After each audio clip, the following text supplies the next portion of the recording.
In today's episode, I'll be giving my review and reaction to the film Lock, Stock, and Two Smoking Barrels, released in 1998. So let's jump in. Do something, man. People are questioning you. Shut up. Shut up. Okay, yep, do that. Sure, guys. Stupid and dumb. Just an idiot. Get your shit together, son. Fuck it. I loved it. Welcome to the Dub Cast.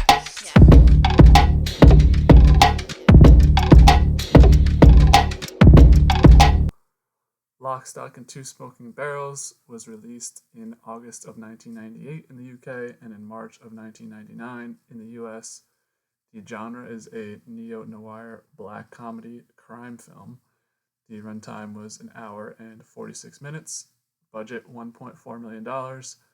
The director is Guy Ritchie, who I know is a pronounced director, but I've not seen any of his movies yet, unfortunately.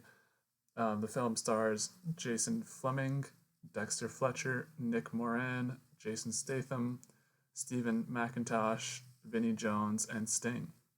Didn't realize Sting wasn't even in this movie, but regardless, he is. So as always, I'll give my non-spoiler review, some a brief plot synopsis. This one's gonna be really short because I didn't know where to cut it off without spoilers, and then give my overarching review of the movie. And then we'll get into the spoilers and then my thoughts and reactions throughout the movie. So, starting off with the brief plot synopsis, basically this movie is focused around a group of four friends. They all pool $25,000 each, so $100K total to get their money together to enter Hatchet Harry, his big money game. We learn a little bit more about Hatchet Harry, but he's kind of this antagonistic figure, mob boss type. So, but essentially, the game is rigged, and the sort of main character of the group, Harry, I believe, has to pay a major debt, which is $500,000 to Hatchet Harry after. So, the friends are all $500,000 in debt. Basically, they're going to be killed if they don't pay the 500 euro debt to Hatchet Harry. So they have to figure out a way to get all this money back together.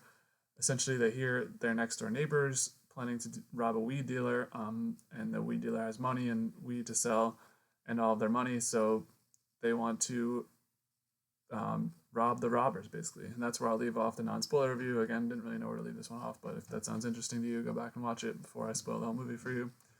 So my overarching review of this movie, I'm not really sure where to land it. Coming off it, I was like, I don't really know what to say specifically, but there's definitely like a lot of different characters involved and different groups involved. So it's interesting to see that those dynamics all play out. If you're one of those people who likes a million things going on at once, this movie's probably for you. There's just so much going on. I feel like they could have done a better job by either taking away one of the groups or going a bit more in depth with each of the groups. Some of the groups we see a lot. Some of them are just like there as fodder slash like comedy, I guess. So I thought it was pretty hard to follow at first, just for me personally. Not sure if anyone who watched it felt the same way. It became one of those movies to me where everything that happened just turned out to be the best possible scenario for the main characters and the plot. All these groups like coinciding coincidentally like 15 times. That was just a little bit annoying to me. I know other movies like True Romance and Pulp Fiction and all that stuff. I mean, those aren't really my favorite type of movies. I mean, I do appreciate them, but I don't know, it just became a bit annoying, especially in this movie. I didn't appreciate that at all. I thought the story was somewhat compelling by the end of it, though. It caught me in the middle of it. I thought it was going to be bad, but ended up being better. So I really enjoyed the score, honestly, and the variety of characters. Thought that there was good use of music throughout the film. The characters were all a little bit different, all had different motivations, so I did like that part of it. I just wish there was more condensed and more focused, I guess. So it is a short movie, so it felt longer than it was. I'm not sure if that's good or bad. An hour 46 minutes. It felt like it was probably like 2 hours 15 minutes. Like it just felt longer. I don't know what. Maybe I was just in a weird mood that day. I don't know, but it felt like longer than it was. I couldn't understand a lot of the British speaking as well. Couldn't find good closed captions, or I did have closed captions, but I didn't understand like the phrase of what they were saying. So I guess if you're a UK citizen, this movie's probably more for you, and or if you're caught up on UK slang, then go for it. But I felt myself being like, wait, what? What did they mean by that? So I'm gonna give it a six flat. 6 on the dot, 6.0. I guess I'm somewhat glad I watched it. It wasn't such a bad experience, but I'm not sure I'd ever watch it again. So 6.0, I feel like it's a fair score for me. That's where I'll land on it. And we'll pull up our graphic. So now with our graphic for Lock, Stock, and Two Smoking Barrels at a 6, it joins the bottom tier of the number 6 tiers. Our number 14 movie ranked on the Dubcast channel. Unfortunately, it is the third lowest on the list. Not sure if that is due to the good movies on here or just didn't love Lock, Stock, and Two Smoking Barrels that much. Regardless, solid score, I think, still solid. Joins Boogie Nights and Good Morning Vietnam, two other solid films. So, yeah, decent score for Lock, Stock, and Smoking Barrel, although it does end up in third to last position. Coming off the scoring and Dubcast reviews, we'll get into our spoiler section. So, essentially, a bunch of people get involved in the schemes and they all play out within each other, which I kind of mentioned in the review. So the friends are able to steal the weed and the money back from a dog, who is the sort of foreign national who lives next door and leads that crew to take the money. So Rory, he is the top of the chain with the weed dealers, so he's like the kingpin of the weed dealers, realizes that the friend group sells him back his own weed once they steal it. So he wants to go find them and have them pay for that because they stole from them and then paid them back their own weed. So Dog and his crew set up in the friend's house because they're upset about them robbing them, but also Rory is also setting up in their house because they were ambushed, or they are ambushing them because they sold them back their own weed. So essentially, all chaos breaks loose when that happens. Everyone in Rory's crew die, everyone in Dog's crew die except for Dog. He somehow makes it out alive. So our other character, Chris, who I haven't mentioned so far, is he kind of works jobs for Hatchet Harry, doing side things. So he takes everything back to Harry, but Dog threatens his son in the passenger seat. His son is a big part of Chris's story. But the two thieves come back and it ends. These two thieves, it's like, see, I'm struggling to explain what even fucking happened. So there's two thieves that were paid off by the enforcer of Hatchet Harry, and they're going to go steal money or go try and steal guns and then get the guns back, but the guns are with the friends. So it's like, they come back and end in a weird confrontation where they both end up dead and Harry and his enforcer die. Hatchet Harry, that is. And then, so it's Chris and Dog, and Chris, once he gets, he crashes the car, and then Dog is like fumbled because he's got the knife in the back seat, and then Chris smashes his head in front of his son, so that's a good lesson for your kid right there.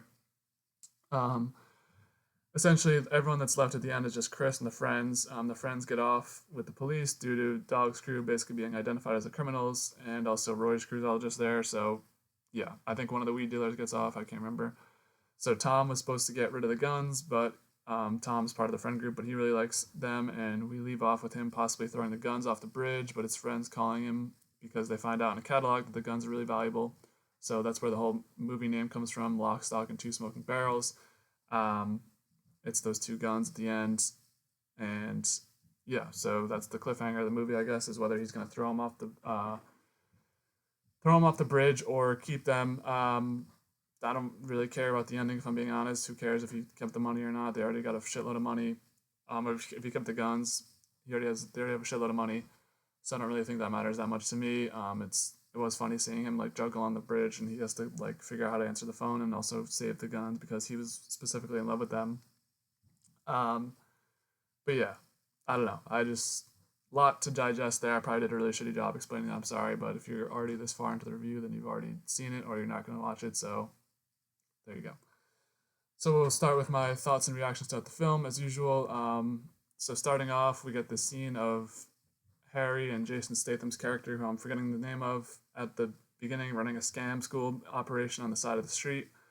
Didn't really understand what they were doing. They're like buying an empty box of soap.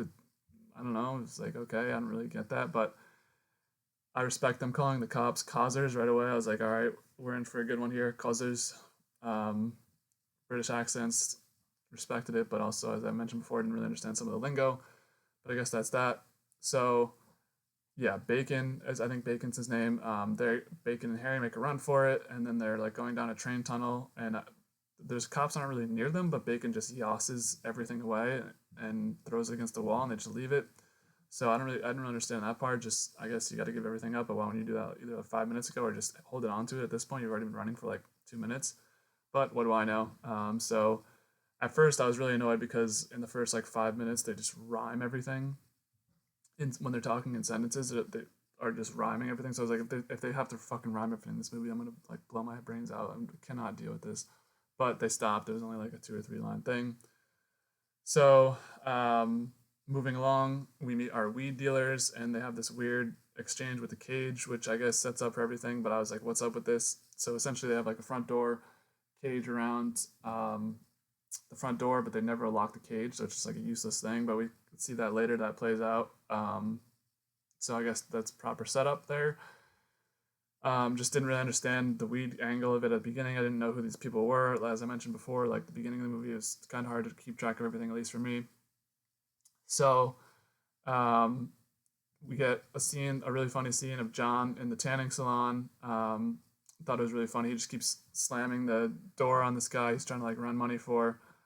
I thought it was just funny the way he kept slamming the door on him. That was one of my favorite scenes just because it was funny. So we come to the card game, and yeah, this is fucked. We got bros just glitching out with the cards with one hand. He's like, I think it's Harry has the cards in his one hand, and it just like shuffles them all. And I don't really know what the fuck he was doing. He was just like crashed, like he was glitching, bro. Like that's AI shit. I don't understand what the hell was happening with that. But then we get this intense stare down between Hatchet Harry and main character Harry, and I really hope the main character's name is Harry, because if not, I'm gonna look like a fucking dumbass. But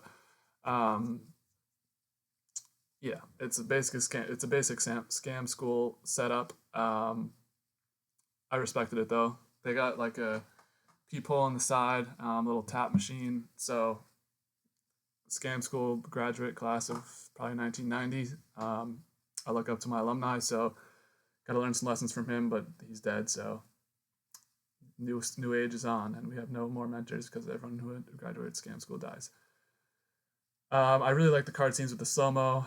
Gave me flashbacks to Rounders type beat, where you got, big card game, intense stakes, two interesting dynamic characters, at least from the jump. So I really liked the card scenes with the slow-mo. Yeah, of course Harry loses because the game's rigged. Fellas aren't going to like this. Not good.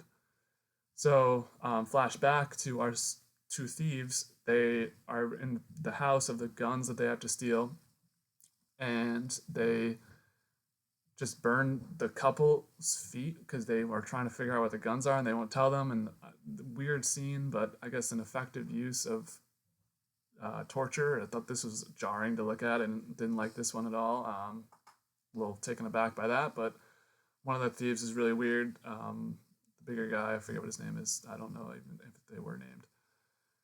So Harry, flashback to Harry and his club. He finds out that one of his guys is on the take. So what does he do? He beats him to death with a dildo. Interesting way to use a dildo there. Harry also, I should mention, is like an owner of a sex store, so he's got all these sex toys right at the ready. Never seen someone beat to death with a dildo in a movie, so there's the first for that. Fine scene, I guess. So we get introduced to Dog's crew. He's torturing somebody as well. A guy's hanging upside down in his underwear, and he gives up the information on where the money is. It's under the stove, but while he has probably been hanging there for like an hour, and actually gives them what they want finally, he gets them a study to the dome. Tough life to live there. All this shit, man. What the fuck was happening in this movie? I'm like reading through my notes, like, what was I watching? Jesus. So finally, the movie goes to the light. Like, we get color. I think it was like black and white, or it was just so dark the whole movie, and then finally we're in the light with the weed smokers. I think that was short lived, but I guess you kind of just, as you're going along with the movie, you don't really like pick up on it, but finally it goes to light, and then it just is gone. Or is it light after that? I don't know. Weird. I don't like that part of it, so add that into the review. So initially I thought the plan was horrible, to rob the neighbors. We got four idiot friends who don't know how to do anything. They're all just con artists, basically, besides the chef guy, who is my favorite character, probably. but they don't really know what they're doing at all. They buy these old ass guns, and yeah, that's gonna work with the fucking revolvers from the Civil War, or not the Civil War, sorry, the Revolutionary War. I don't know. Just thought it was horrible planning, but somehow it works. Eventually, I just it's like this is just so like stupid. Like everything that happens in the movie is just like, oh, of course this is gonna happen because it's a feel good black noir crime film. I don't know. Anyways, just wanted to shout out Soap. That's the chef guy. He's my favorite character. He's a boss. They're all getting ready like idiots, trying to shoot this bowinet or whatever you call it. Bayonet, sorry. No, the bayonet's the thing on the end of the stick. Just a old ass rifle, but he's ready. He's got the knives ready to go. So respect. Flashback to Dog and his crew raiding the weed place. The guy meets them at the gate. He just passes out, luckily for him, because if they let him in, they probably would have all died right away, even though they end up dying. The standoff scene is pretty cool where Dog's crew and all them come in through the gate and are just sitting at the gate and they gotta figure out how to do it. The weed guys are up in the rafters. Eventually, they do let him come into the place. So our first police officer finally figures something out after all this chaos and drama has happened. It's a traffic cop, and what do you know? He just gets knocked out in one punch by some guy, and that's it for him. So, a cool part of this was basically Dog and his crew infiltrate the lab, take everything over. We meet this girl before who's just kind of like dead on the couch, just rotting. And so when Dog and his crew are there, they leave like a machine gun by her. She's like, wakes up, but then she dies as well. Gatling gun, but Dog and Plank live. Plank's like kind of the trader guy who buys weed off the guys, sells the info to Dog, works for Dog, and that's how they plan shit out. Plank is a respectable character just because he's a rat, basically. So I must really like the music after this because I said music is solid enough. So yeah, I did like the music. So once again, shocked their plan actually worked. I feel like on paper you draw it up, doesn't really make sense, but that just seems to be the whole theme of this movie. So we come to realize that it's Rory Breaker, full name for Rory there. The weed that they're trying to resell him is his. He's not happy about it. So Dog and his crew figuring everything out. What happened? Plank gets thrown through the wall by Dog, and then they figure out it's their neighbor because they have the listening devices. They realize it's Harry and his crew. So both groups come for them, and then I just foreshadow what happens next. Dog squad versus Rory. Dog almost escapes, but runs into Chris. Yeah, now Harry and Hatchet Harry and the Enforcer are dead, along with the Guns boys. I already kind of explained everything that happens with the standoff, and I mean not the standoff, the confrontation, everything, just fucking chaos. I feel like it's like a shitty like, let's have all these groups intertwine and they're all gonna go boom boom bang bang and whatever. Like I don't know. So Chris handles Dog after doing the thing with his son and repeatedly beats his head in with the car door. They get arrested, but get off. Harry's dad, who I didn't mention at all, is just an asshole to him the whole movie. And he's like, yeah, I'm not going to give you any money even though I have a bar and I know you're probably going to die, but like that's your fault, which I respect. But also he's just not nice to him. And then at the end, Chris comes in the bar. Harry, dad's still an asshole, doesn't give a fuck. Sting is the one that's Sting's role, which I couldn't place Sting from the next guy, so I didn't know that this was who that was. So culture, I guess I need to catch up. So Chris gives him the money back. They figure out the catalog and the money in the bridge. I kind of already explained everything that I put in my notes. So that'll do it, man. Guess a funny ending. I don't know, kind of stupid. Just this feels more like a yeah. Now that I'm seeing that now that I've figured out the movie's a comedy, it's kind of stupid, but I feel like a 6.0 is a very fair score. If anything, I go a little lower on it, looking back at all these notes and stuff. But some of it, like in the moment, it's fun. It's a fun movie, I guess. Just because if you like remove yourself from reality and you take a step back and you're like locked into this dumbass UK movie, like Six, you know, maybe you watch this movie after you smoke a J or something. I don't know. I mean, it seems like a fun thing to do if you're a geezer. And I mean, this came out 26 years ago, so it's not like current or anything, and I couldn't get some of the references. But regardless, if you guys watch this movie, what do you think? Do you agree with what I said? Do you disagree? If so, how?